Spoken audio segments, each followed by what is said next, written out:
Science কিপের পক্ষ থেকে তোমাদের সবাইকে স্বাগত। আমাদের আগের ভিডিওতে আমরা জুনিয়র বৃত্তি পরীক্ষা কি এবং কেন সে সম্পর্কে বিস্তারিত জেনেছি।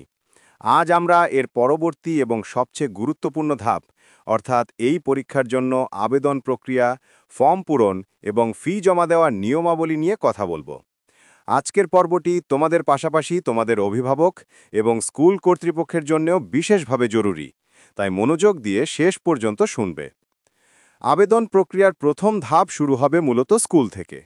প্রতিটি শিক্ষা বোর্ডের ওয়েবসাইটে, যেমন রাজশাহী এবং চট্টগ্রাম শিক্ষা বোর্ডের ওয়েবসাইটে 12 অক্টোবর 2025 তারিখ থেকে পরীক্ষার্থীদের একটি সম্ভাব্য তালিকা বা প্রবাবল লিস্ট দেওয়া হবে।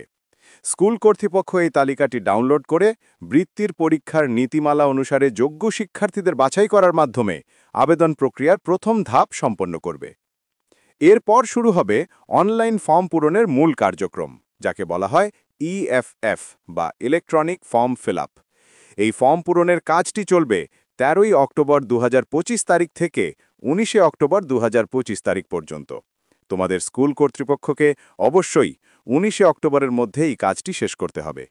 এক্ষেত্রে একটি বিষয় মনে রাখতে হবে, ফর্ম পূরণের জন্য কিন্তু নতুন কোনো পাসওয়ার্ড দেওয়া হবে না, বরং শিক্ষার্থীদের নিবন্ধনের সময় যে পাসওয়ার্ড সরবরাহ করা হয়েছিল সেটিই ব্যবহার করতে হবে। এবার আসি ফি সংক্রান্ত তথ্যে। জুনিয়র বৃত্তি পরীক্ষার জন্য নির্ধারিত ফি দুটি অংশে বিভক্ত। প্রথমত পরীক্ষার ফি, যা প্রতিজন পরীক্ষার্থীর জন্য 400 টাকা। দ্বিতীয়ত কেন্দ্র ফি, যা প্রতিজন পরীক্ষার্থীর জন্য 200 টাকা। এই কেন্দ্র ফিটি অবশ্য পরে স্কুল কর্তৃপক্ষ সংশ্লিষ্ট পরীক্ষা কেন্দ্রে জমা দেবে।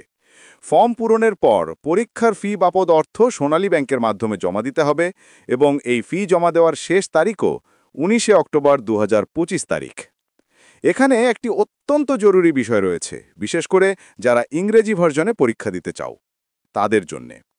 যদি কোনো শিক্ষার্থী ইংরেজি ভার্জনে পরীক্ষা দিতে ইচ্ছুক হয়, তাহলে তার শিক্ষা প্রতিষ্ঠান প্রধানকে অবশ্যই পরীক্ষার্থীদের সংখ্যা উল্লেখ করে একটি তালিকা পরীক্ষা নিয়ন্ত্রকের অফিসে হাতে হাতে জমা দিতে হবে। আর এই কাজটি করার জন্য খুব বেশি সময় পাওয়া যাবে না। এর শেষ তারিখ হল 15 অক্টোবর 2025 তারিখ।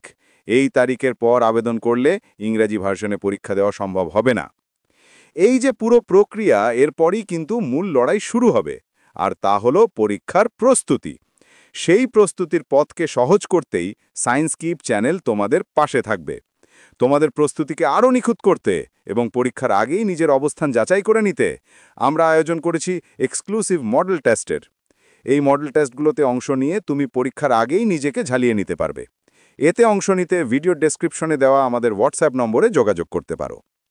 আশা করি আবেদন প্রক্রিয়া নিয়ে তোমাদের সকল বিভ্রান্তি দূর হয়েছে।